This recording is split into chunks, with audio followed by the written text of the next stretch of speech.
All right, it's basketball season down here in South Louisiana. LSU 2-0 on the season. Excellent start for Coach Will Wade and his crew in year two. Offensively, Tigers fun to watch, averaging 95 points, shooting 83% from the free throw line, getting there at a high rate too. They'll have their test tonight versus Memphis as Coach Penny Hardaway bringing the Tigers down, undefeated as well, 1-0 on the year. Coach Will Wade helping us talk about it here on Off the Bench. Good morning, Coach. How are you?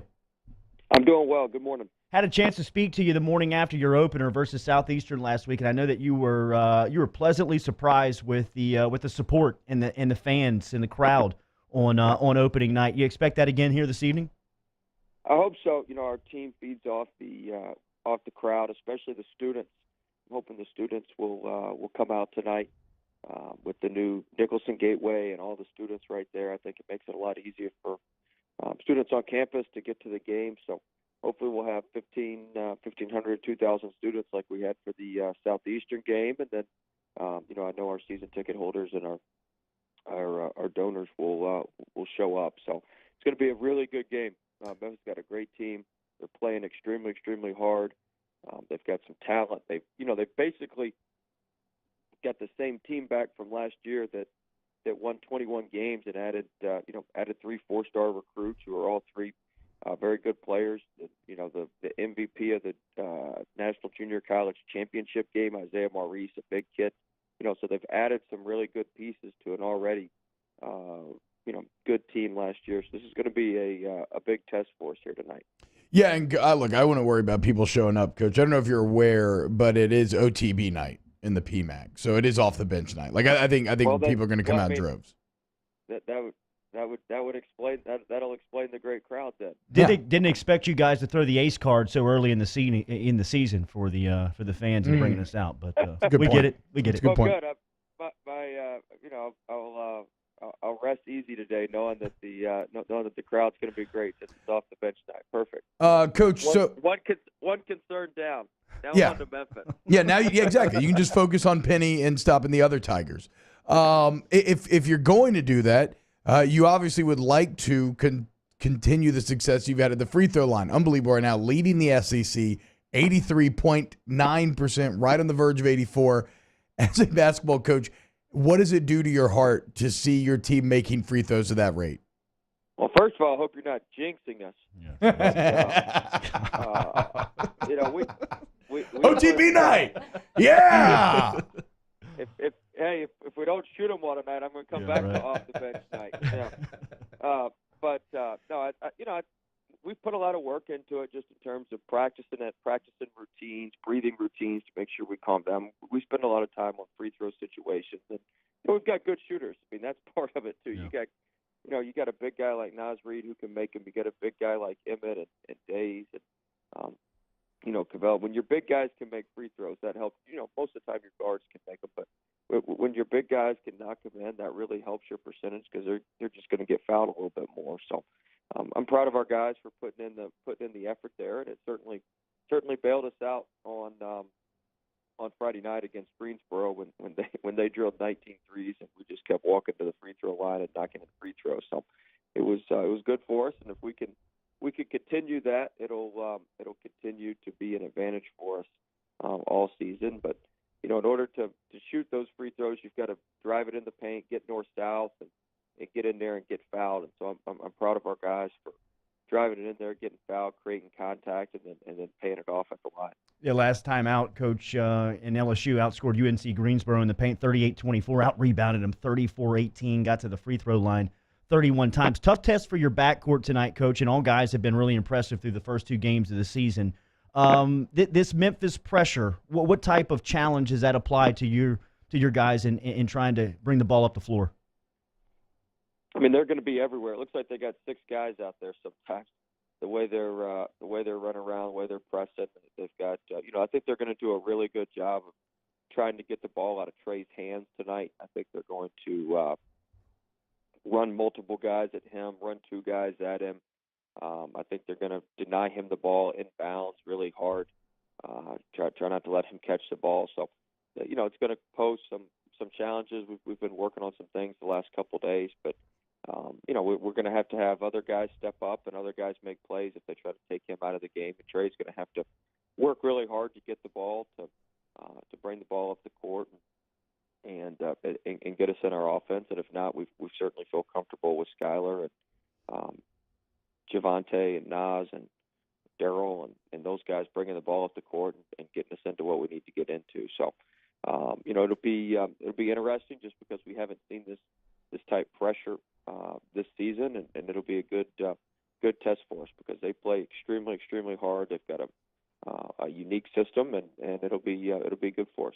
Yeah, 26 turnovers Memphis forced last time out, 14 steals. Wait, so did I hear that correct? Are you cool with Nas Reed bringing the ball up the court? Wouldn't you be? Yeah, I'm cool with it. Yeah, hadn't you seen him do it? It's so crazy.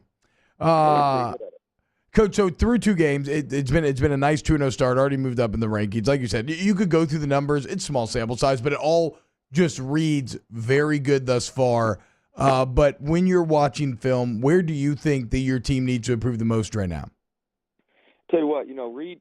You want to say a lot about Reed. I'll say this for him. At the end of that game against Greensboro, he got 2 huge rebounds and dove on the floor to save the ball. Saw that. And I mean that's that. If that doesn't show you what type person he is, what type player he is, how much he wants to win for LSU, I don't know what does. So I love that about him. But when it goes to film, we obviously have some defensive areas we got to shore up. And, I don't think it's as much of an effort issue. I know it's not as much of an effort issue. Our guys are trying. We've just got to clean things up because the way we play defense and most teams play defense, you got to have 5 guys on the same page, flying around, moving at the same time, making the right reads. And, when you have 1 or 2 guys that are off, it just kind of throws you out of sync. And we've had 1 or 2 guys off a lot of possessions, and it's really thrown us out of sync and thrown us for, allowed some people to put up some big numbers against us. So we've got to shore that up. And our transition defense has got to be better tonight. If our transition defense isn't better tonight, we're going to get run out of our own gym by Memphis. So our transition defense has to be much, much improved. And we've spent a lot of time on that the last couple of days, and hopefully it'll show up tonight. One thing that stands out in watching you play through the first 2 games of the season is the way that you like to get out and run with this group. And the challenges it may have, and then to see the way that you have gone to your bench and your rotation. You seem very comfortable in your rotation early in the season. How are you feeling about going into your bench and bringing guys off? Because it seems like you're 9 deep here going into the 3rd game.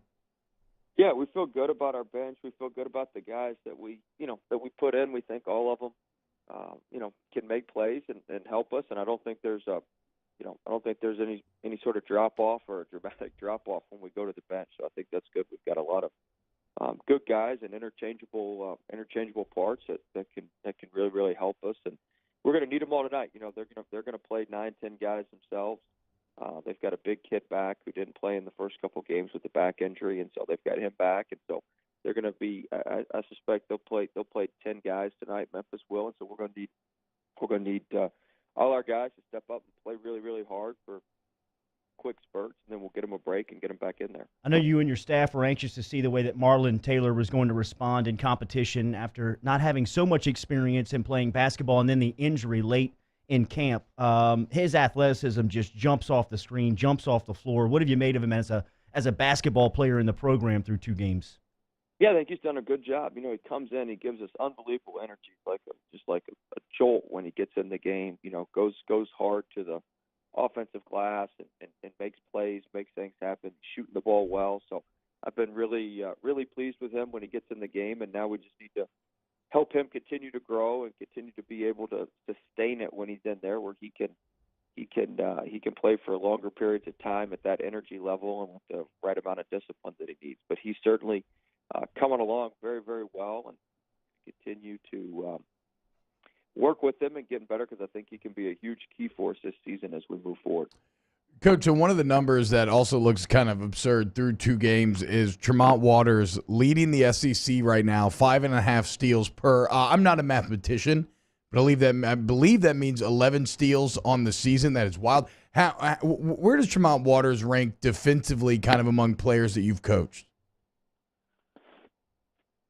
I mean, he's really good. He's got a knack for the ball. He's got quick hands. He's able to just go swipe the ball. He plays. He does it within our scheme too, which is hard to do. He's not like he's just running around out there he picks his spots. He knows who he's guarding that he can kind of go help off of. He knows who he's guarding that he can't help off of. So he does a really nice job. He's got quick hands. He's able to get out in transition and convert him. He had that dunk the other night, so that was cool. So it was, he's certainly one of the better defensive players I've ever coached. Last one, Coach. We'll get you out of here. Game day for LSU basketball as they host Memphis this afternoon inside the Maravich Center. 6 o'clock start. Eagle 98.1 is where you can catch it. It's also on the SEC Network.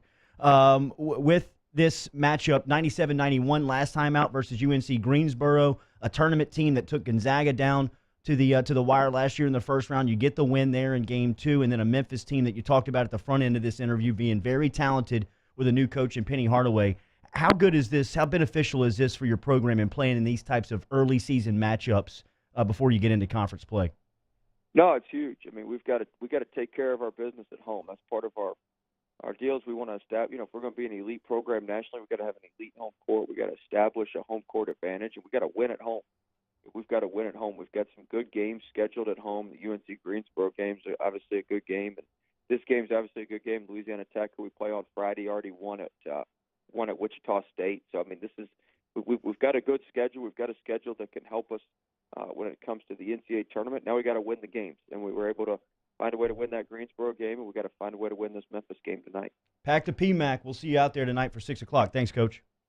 Thanks, guys. Boot up. There he is, LSU head basketball coach Will Wade, joining us for a couple of minutes here on Game Day, previewing the LSU-Memphis matchup. We'll catch up with Penny Hardaway later in hour 2.